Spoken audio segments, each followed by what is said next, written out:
Hey everybody, welcome to a redo of an episode of the Bitter Pill that I messed up last night because uh, one of my audio settings was wrong. So hopefully this is coming through. I checked everything twice.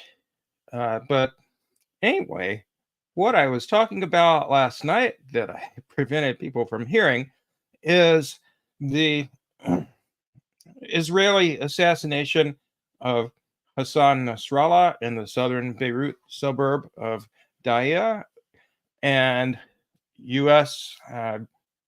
Government officials' reaction to it, um, and just the general meaning of this event. So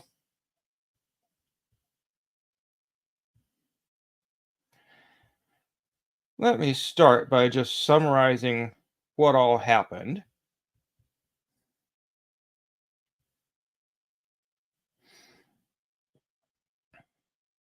So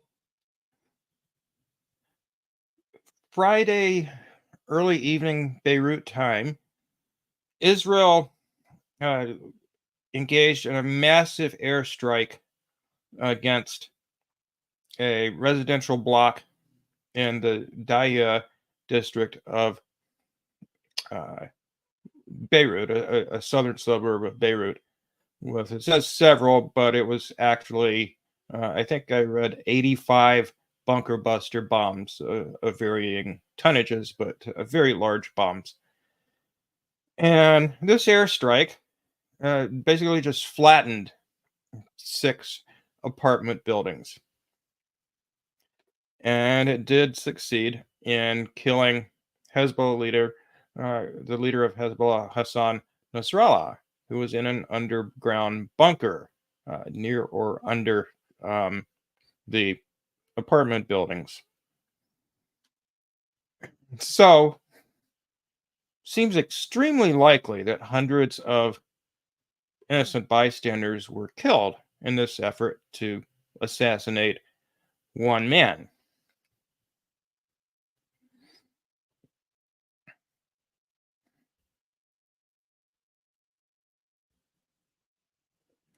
And this is a culmination of a couple of weeks of just indiscriminate attacks by Israel on Lebanon, beginning with the attack about 2 weeks ago, where Israel, at least we can't think of any other culprit but Israel, rigged pagers as well as walkie talkies and various other electronic devices with explosives, thinking that by doing so, they're going to uh, take out a lot of people in Hezbollah because Hezbollah used pagers and walkie talkies as kind of a low tech way of communicating that was more difficult uh, to surveil than, say, a cell phone would be. And that detonation of those thousands of electronic devices injured thousands of people, most of them just bystanders, um, and killed about 50 or so.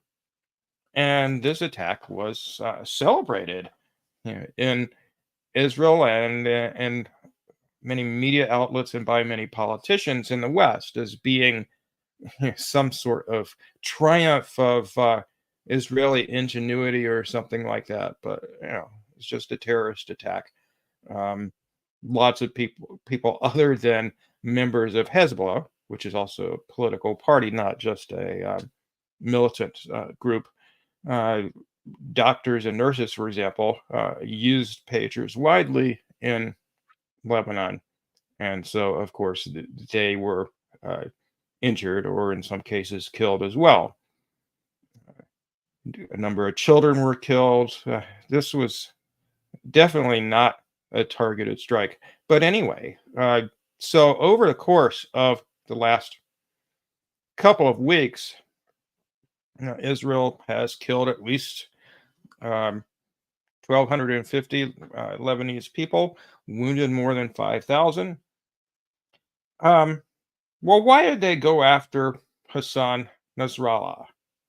Well, we'll get to the real reason they went after him, but let's talk about who he actually was, as opposed to his depiction as some sort of terrorist by Israeli propaganda. So Nasrallah was born in 1960, so killed at age 64. Pursued religious studies in Iraq, and there he met a Shia cleric and politician, Musa al-Sadr, who inspired him. And he also met another Lebanese man there, Abbas Musawi. They became close friends. Abbas Musawi served as kind of a mentor to him. And they quit the Shia-based political group, Amal, that they were in, and co-founded the organization Hezbollah in the early 1980s. And the reason why Hezbollah was founded was that Israel had been attacking Lebanon since 1978, pretty much continuously, and invaded and occupied Lebanon in 1982, killing tens of thousands of Lebanese people in the process. So basically, what Israel did was they colonized the southern part of Lebanon. And so Hezbollah was formed as a resistance group to this Israeli occupation, just as there have long been resistance groups to Israeli or Zionist occupation of Palestine. So his mentor and co-founder of Hezbollah, Abbas Musawi, was the leader of the group, being the older, more experienced resistance leader. And in 1992, Musawi was assassinated by Israel, and so Nasrallah became the Secretary General of Hezbollah in his place. And that's a position that he retained for the next 32 years until he was assassinated the other day, Friday. So you probably know a lot of this story, but basically Nasrallah built up Hezbollah as a resistance group, becoming stronger and stronger over the years and fighting against the Israeli occupation until finally Hezbollah led the way in defeating Israel, expelling it from Lebanon. Israel again invaded and fought war with Lebanon in 2006, and again Hezbollah defeated them, and over the ensuing 18 years became stronger and stronger as a military force until they were the strongest non-governmental military force in the world. And so basically they're kind of the acting army of Lebanon. And a few years after the 2006 war, of course, the Arab Spring took place, which in some cases, such as Egypt, led to the overthrow of a dictator. But in other cases, such as in Syria, uprisings based on genuine grievances were subverted by the United States under Obama's Timber Sycamore program, where, among other interventions, the U.S. backed so-called moderate rebels in Syria who were actually ISIS and Al-Qaeda affiliates. So Hezbollah was fighting against Israel, which also supported the believe it or not, supported the Muslim fundamentalist terrorists from ISIS and so forth in Syria, as well as the United States, which was also supporting them. And of course, Saudi Arabia and other Arab states were also involved in this effort to try and overthrow the uh, government of Syria, led by President Bashar al Assad. Uh, and of course, um, due to the intervention of not only groups like Hezbollah, but later Russia in 2015, Assad's government uh, remained in power. And whatever we think about Assad's government, you know, it's pretty easy to see that Syria being governed by the likes of ISIS would have been a worse outcome. So Hezbollah was on the right side of that conflict, and the U.S., of course, was on the wrong side.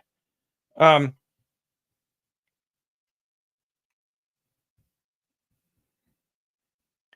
Ben Norton had a few interesting thoughts about Nasrallah and his legacy. As I was just talking about, he was involved in defeating ISIS or Hezbollah was involved in defeating ISIS in Syria, protecting uh, Christians as well as Muslims who weren't part of these radical sects from the likes of ISIS, and participated in well, of course, Israeli colonialism involved invading Lebanon. So he fought against that as well.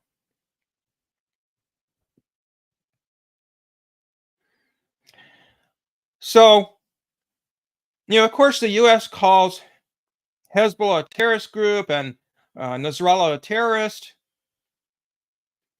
Uh, there aren't too many countries in the world, though, that agree with the United States. In fact, the general pattern you find is that the U.S. and its allies say so and so is a terrorist organization, and most other countries on the planet disagree. Um, and conversely, according to the U.S. government's logic, you can't be a terrorist if you're on our side. So, some exceptions. They did label ISIS a terrorist group, but at the same time, allied with them sometimes. But as for Hezbollah, first of all, they're not just a military force; they're also a political party with, I think it's about a little under 20% of the representatives in Lebanon's government. But anyway, just to give you an idea, here's a graphic of the countries that agree with the United States that Israel, that Hezbollah is a terrorist organization. You've got Australia and Japan, or yeah, I guess that's Japan. Um, Saudi Arabia, I think that is. A few European countries, Argentina.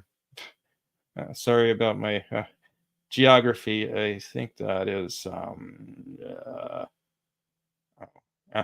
I forget. But anyway, not very many countries. There's Canada and the U.S., the U.K. And pretty much the same list of countries, or at least some of them, called Nelson Mandela a terrorist, even after apartheid was ended, um, which, of course, the process of ending apartheid involved some violence on the part of the anti-apartheid movement in South Africa. So Nelson Mandela was regarded as a terrorist by the United States back then, because the United States supported apartheid until pretty late.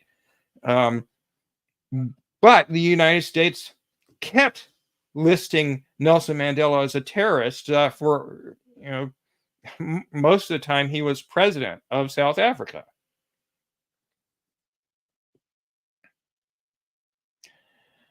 Um,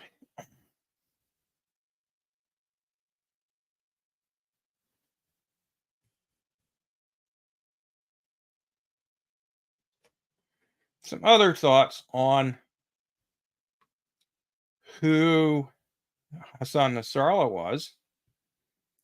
As Rania Khalek points out, as you would expect from someone who fought against Al-Qaeda affiliates in Syria, Hasan Nasrallah generally condemned Al-Qaeda and condemned them for the 9/11 attacks. So what he said was, what do the people who worked in those two World Trade Center towers, along with thousands of employees, women and men, have to do with war that is taking place in the Middle East? Therefore, we condemned this act, and any similar act we condemn. I said nothing about the Pentagon, meaning we remain silent. We neither favored nor opposed that act. Well, of course, the method of Osama bin Laden and the fashion of bin Laden, we do not endorse them. And many of the operations that they have carried out, we condemn them very clearly. So, I mean, whether you agree or not with his waffling about whether the attack on the Pentagon was a condemnable act, presumably he's thinking the people who are employed in the Pentagon are mostly part of the war machine. But, of course, that attack did kill, people who were just workers there too. But anyway, so the point is, he condemned Al-Qaeda. Basically, all of these terrorist groups, Al-Qaeda, ISIS, etc., are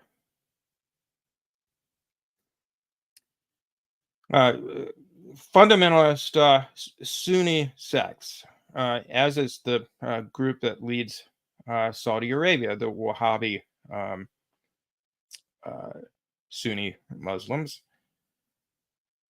Hezbollah is Shia. Basically, there aren't any Shia organizations that I'm aware of that do anything like what ISIS or Al-Qaeda do. Another thing that Nasrallah has been accused of by the Zionist propagandists is that he's supposedly anti-Semitic.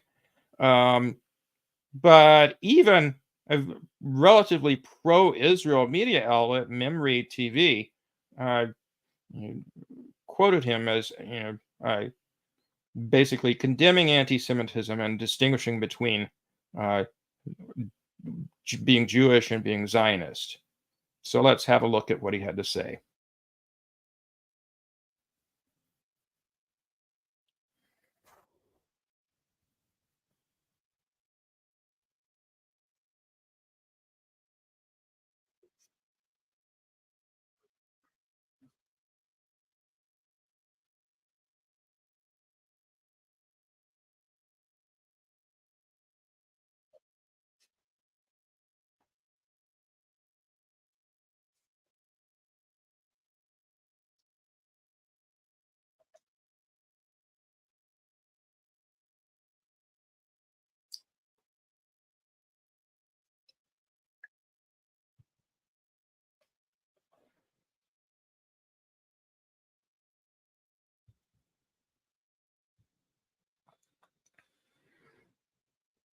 So, basically he's saying, oh, shoot, I forgot to share this. I'm sorry. I'll play it again. So he says, there's a misconception prevalent in the Arab world regarding Israeli relations. We keep repeating the lie about the Zionist lobby, that the Jews rule America and are the real decision makers, and so on. No, America itself is a decision maker. In America, you have the major corporations. You have a trinity of the oil companies, the weapons industry, and so-called Christian Zionism. The decision making is in the hands of the alliance. Israel used to be a tool at the hands of the British, and now it is a tool in the hands of America. Okay, so he's saying there that the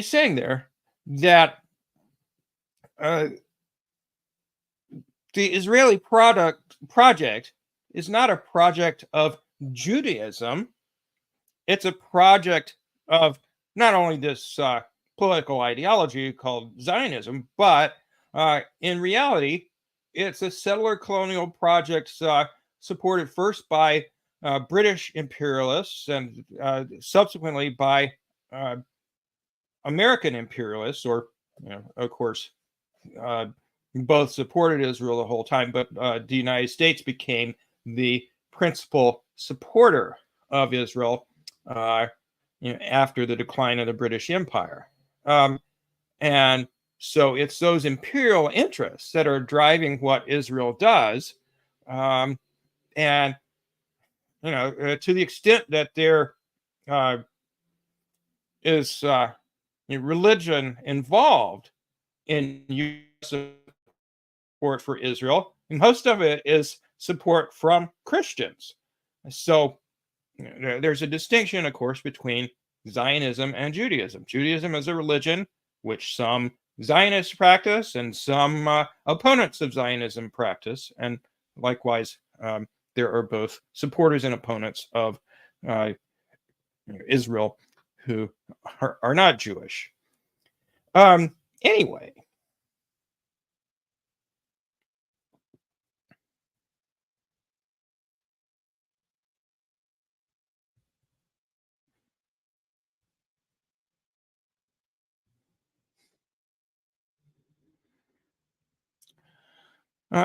As this assassination was taking place, Benjamin Netanyahu was in New York City, speaking at or being at the United Nations, and he gave a speech there. While he was speaking, or as he was getting ready to speak, most of the diplomats from most countries in the world walked out in protest of his genocide and the war being conducted in Lebanon. So here was a scene there at the United Nations the other day.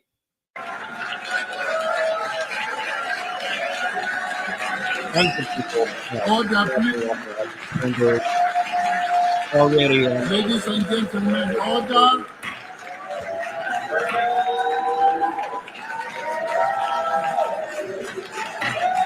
Order, please.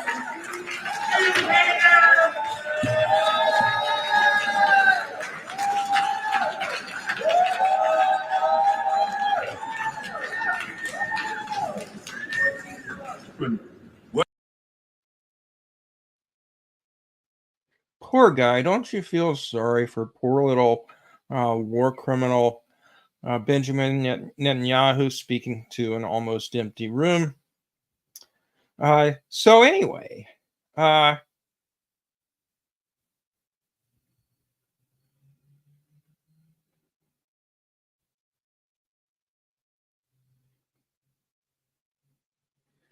during his speech, Netanyahu was very blunt about Israel's colonial objectives, using maps that completely erased Palestine and showed the occupied West Bank and Gaza as part of Israel.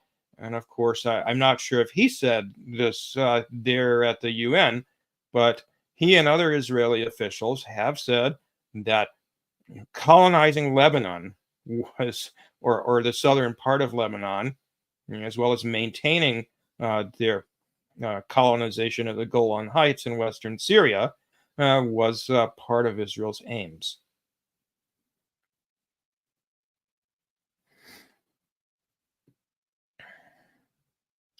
And so here's an article that was published in the Jerusalem Post that lays out this imperial objective of Israel quite openly. And the Jerusalem Post took the article down because I guess they figured, maybe it was too brazen. But of course, they didn't take it down before people had archived it and shared it widely. And the pro-genocide propaganda, this time in favor of genocide in Lebanon, was repeated by Israel's education minister on basically Israel's equivalent of Fox News or Newsmax, Channel 14, or I guess it's actually maybe even worse than those. I don't know. But anyway, a far-right Israeli channel had the education minister, Yoav Kish, on, and he said Lebanon will be annihilated, and Lebanon, that as we know it, will not exist.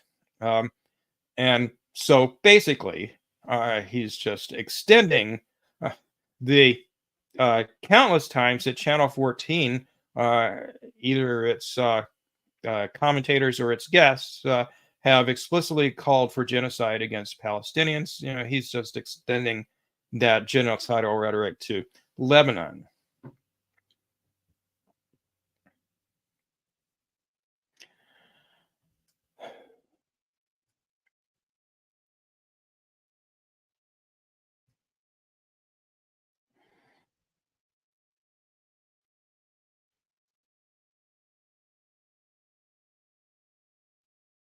Oh, well, before I go on, let me just share you one example of the resistance at the UN, other than people walking out. The and foreign minister from Cuba spoke at the UN, and here's what he had to say.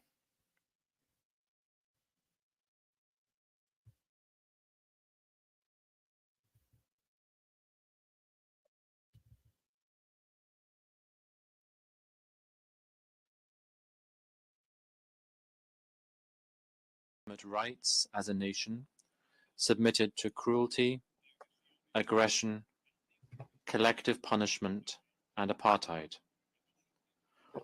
Over the last 11 months, the Israeli army has massacred more than 40,000 civilians. In that indiscriminate and disproportionate massacre, this has killed more boys and girls than men and women. They die with the complicity and weapons contributed by the government of the United States, with the complicit silence of others. We pay tribute to the more than 220 aid workers of this organization who have also been killed. Cuba's position is clear and unequivocal. President Miguel Díaz-Canel Bermúdez has said, and I quote, "History will not forgive the indifferent, and we will not be among them. The genocide against the Palestinian people must end unconditionally and without further delay."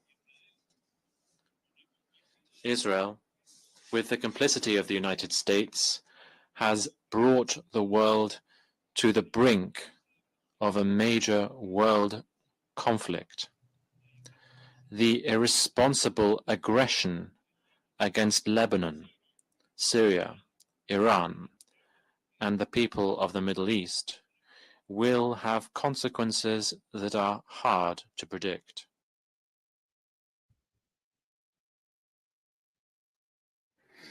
Okay, so there you have the Cuban foreign minister speaking at the UN.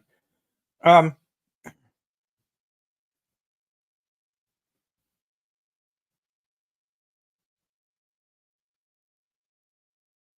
why did Israel assassinate Hasan Nasrallah? Turns out that Israel, at least some Israelis, have confessed explicitly to what their motive was for assassinating Nasrallah, and in the process taking with him an unknown but likely very large number of bystanders. So, in the words of Israeli officials themselves, Arnaud Bertrand writes, Nasrallah literally died because he refused a side deal that abandoned the Palestinians. In effect, this man labeled terrorist died because he refused to yield on what all UN resolutions and the immense majority of the international community have been calling for ceaselessly, i.e., an end to Israel's genocide and apartheid and ethnic cleansing, and democratic society in Palestine that involves equal rights for everyone. except he, unlike those others, had teeth. He, being Nasrallah, was the leader of a group that had a powerful military wing. So unlike what so many people are saying, the real reason for Nasrallah's death isn't because Hezbollah are terrorists and they're bad, but so Israel can pursue its land grab and ethnic cleansing unimpeded. He is one of the only ones actually willing to make them face accountability for it. And in their own words, that's why he had to die.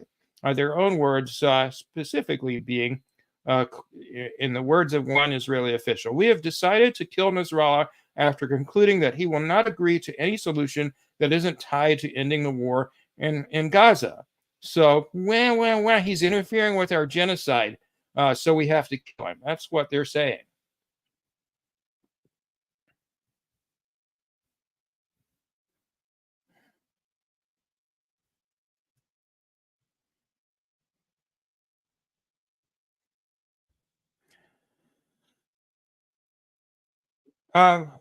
But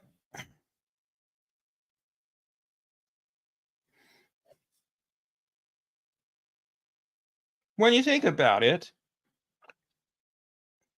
even though Israel's ultimate motivation is conquest of territory and resources at the expense of the people who live on that territory, whereas the motivation of Al Qaeda, however despicable their methods, when they committed the 9/11 terrorist attacks, their motivation was basically, an act of retaliation or attempt to hold accountable the United States for its occupation and war and so forth in the Middle East, including specifically its support for Israel. But stepping back from what the motives of Al Qaeda versus Israel are, their rationale for what they did was exactly the same.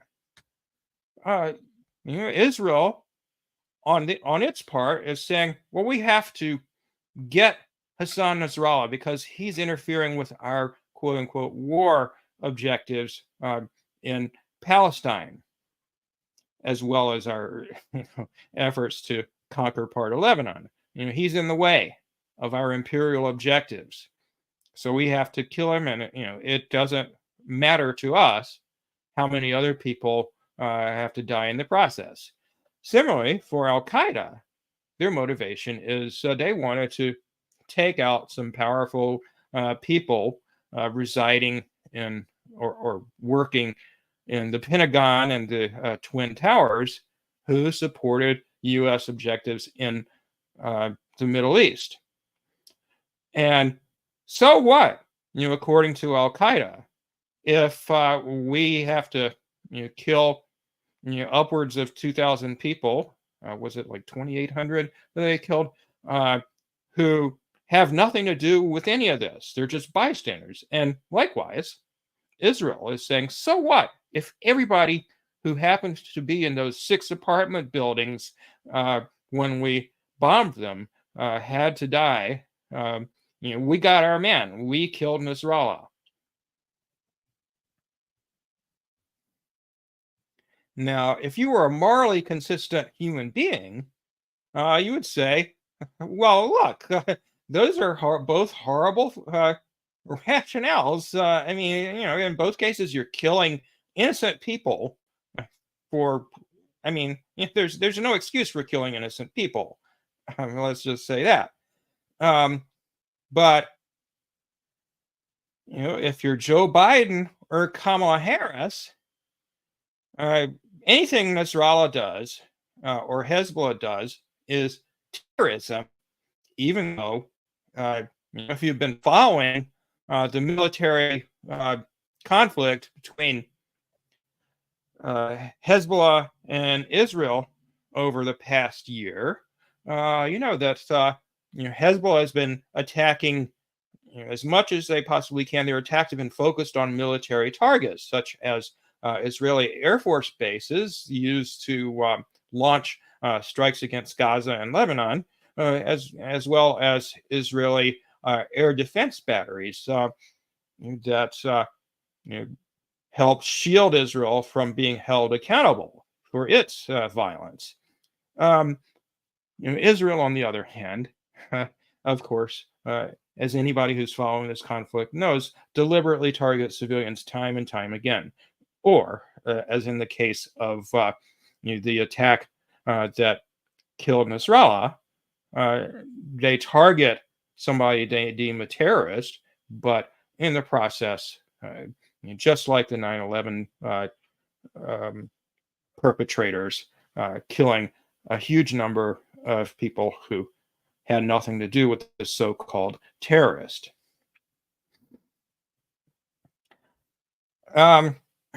So, do you think that Joe Biden said anything at all in terms of condolences to the families of all those likely hundreds of innocent people killed in this attack? No, of course he didn't. He doesn't care about them because he's a fucking racist. Well, what about Kamala Harris? Same thing. Hasan Nasrallah was a terrorist with American blood on his hands. Across decades, his leadership of Hezbollah destabilized the Middle East, supposedly, as opposed to U.S. support for groups like ISIS at times under Obama's Operation Timber Sycamore, which continued briefly when Trump became president, but then it was ended. But U.S. Violence against Syria certainly didn't end under Trump. But anyway, so she says, today Hezbollah's victims have a measure of justice. I have an unwavering commitment to the security of Israel. I will always support Israel's right to defend itself, quote unquote, against Iran and Iran-backed terrorist groups such as Hezbollah, Hamas, and the Houthis. So, by her logic, 9/11 was an act of self-defense. Just this mindless, indiscriminate attack on a group of people in order to target one or more specific individuals. According to her, it's bad if Al-Qaeda does it, but it's justice if Israel does it in Lebanon.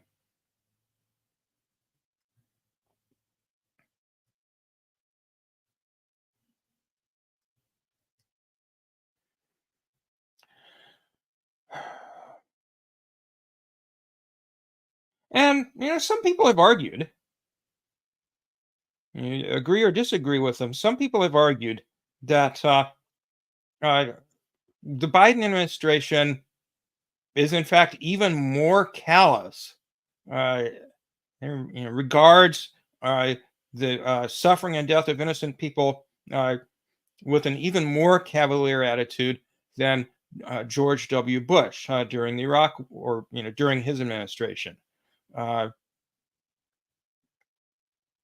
So here's Rania Khalek. U.S. imperialism is more barbaric today than it has ever been. Politicians from both parties are celebrating as a legitimate victory Israel dropping more than 80 bombs on 4 residential, actually it was 6 residential apartment buildings in South Beirut to kill the leader of a Lebanese political party that is democratically elected to parliament.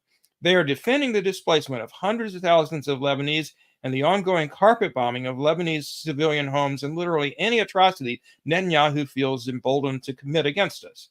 This is after a year of U.S. armed genocide in Gaza. The people who support the dismemberment of our countries, Rania lives in Lebanon, mass murder of our people and theft of our land are sicker than they've ever been. This sociopathic system is more evil than it's ever been. Resistance against it will continue. But what those of us who care about humanity are up against is huge, and we must understand the lengths to which they are willing to go to snuff out any attempt at a liberated world. Well, she didn't specifically mention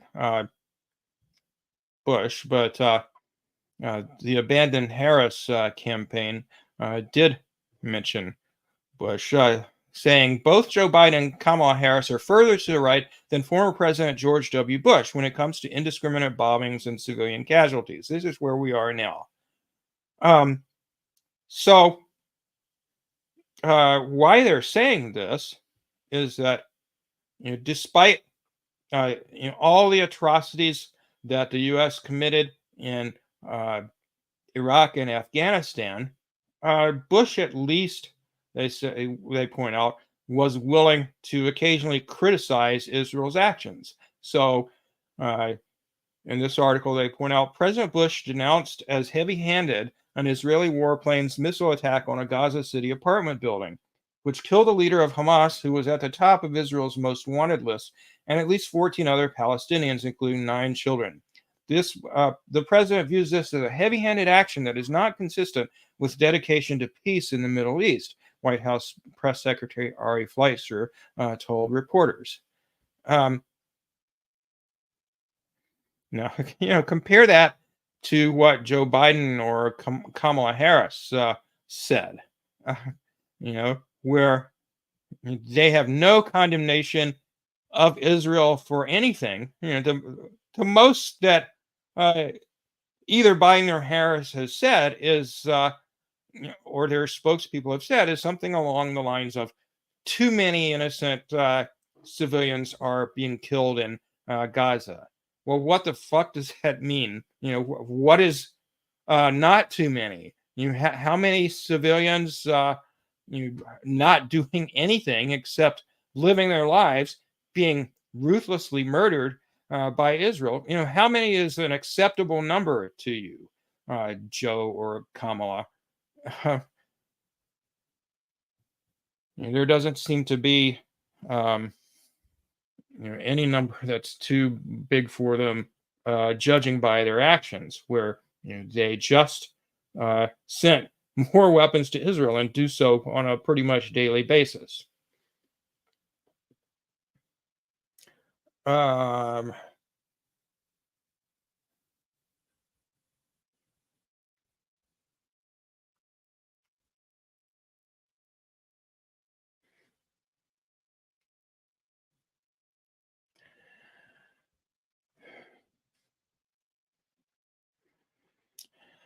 Well, as I mentioned, more weaponry is being sent to Israel on pretty much a daily basis. And the very day of the assassination of Nasrallah, Israel sent, the Biden administration approved another $8.7 billion in weaponry for Israel.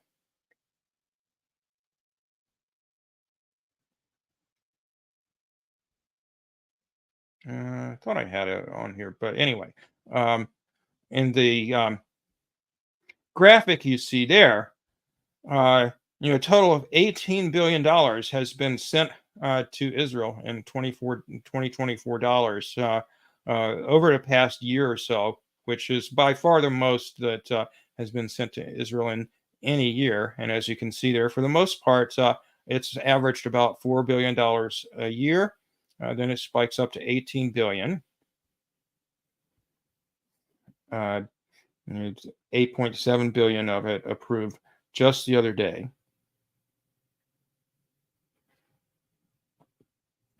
And meanwhile, at the same time that Israel was killing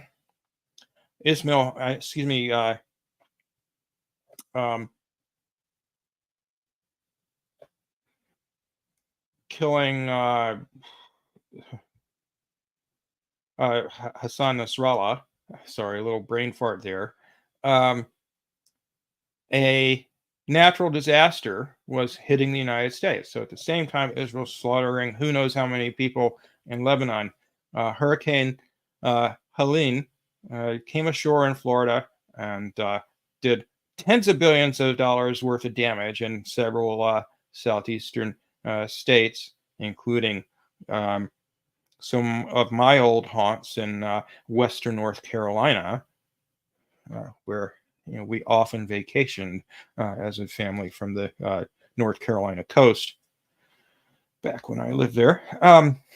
So just horrid stories of what this natural disaster, what this hurricane did in terms of flooding and storm surge and so on and so forth.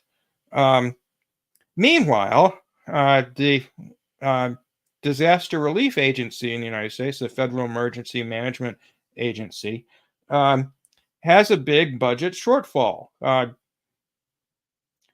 potentially almost $7 billion by today. And meanwhile, we're sending slightly more than that amount that FEMA is in the red to Israel just this month.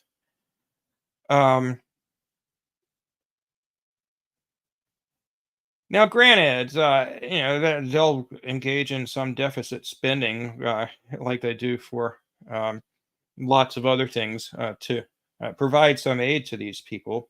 But, as Jill Stein points out,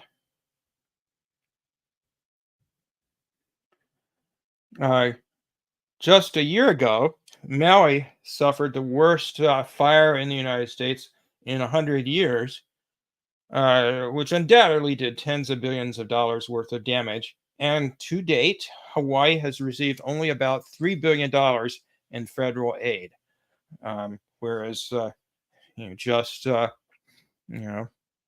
just last week, when Israel was bombing the shit out of Lebanon, they got another $8.7 billion. So, we'll have to hold our breath as to whether AIPAC Democrats and Republicans provide the appropriate level of assistance to the southeastern United States in the wake of Hurricane Helene, or Helen, however you say it. I'm betting it will be thoroughly inadequate, just as the response to the Maui disaster was. And meanwhile, Israel gets whatever it wants, no strings attached, no accountability for any act of violence they engage in. In fact, the U.S. not only sends them the weapons they need to carry out their atrocities, their genocide and other atrocities, it also is directly involved in Israel's military operations, providing all sorts of intelligence and so forth to Israel.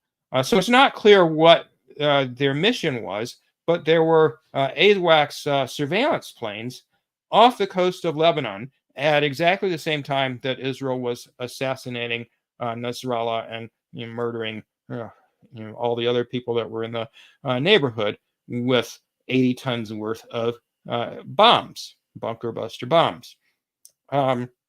So what people were able to figure out by monitoring sites that show you what airplanes are where, AWACS planes entered the general vicinity of Lebanon, and then they turned their transponders off, so they were invisible to radar for a while. And then they suddenly reappeared on radar, flying away from Lebanon. So what were they doing there? Assisting Israel, just like the United States does when it bombs Yemen, because Yemen is helping the Palestinian resistance, just like it does when it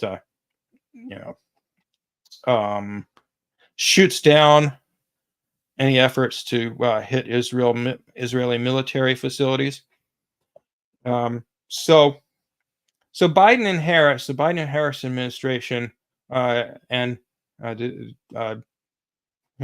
Zionist Congress that we have, overwhelming majority are pro-Israel. They're not just passively acquiescing in what Israel is doing. They are active participants in Israel's genocide, ethnic cleansing, and apartheid because it benefits the U.S. ruling class. That's the bottom line. Unless we can successfully resist this, it's going to keep going. And one thing Nasrallah had pointed out before his death, I think it was Nasrallah who said this, is that even if Israel falls, even if it ceases to exist as an apartheid state, and we have democracy in Palestine and in Lebanon, no more Israel to attack Lebanon. Even then, there's certainly no guarantee that the U.S. is going to leave that region alone. So we have a long fight on our hands, but the resistance worldwide is growing stronger and stronger, and ultimately, as has been the case with other colonial projects, at least to some extent, whether it be Algeria or India or Australia or whatnot, ultimately, some measure of justice is attained, and at least to an extent, the indigenous people are able to liberate themselves. So I have no doubt that although there's going to be a huge human cost, and hopefully the wild card of possible global war doesn't happen, barring that, ultimately, the Palestinians and the Lebanese and other people in that region will emerge victorious. Okay, well, that's all for today. I'm really sorry about the audio problems that I had last night, or the self-inflicted audio problems, and hope that some people who were disappointed last night have tuned in and learned about a few things about details of all of this. So anyway, please like and share and subscribe, and I will see you next time. Take care, everybody.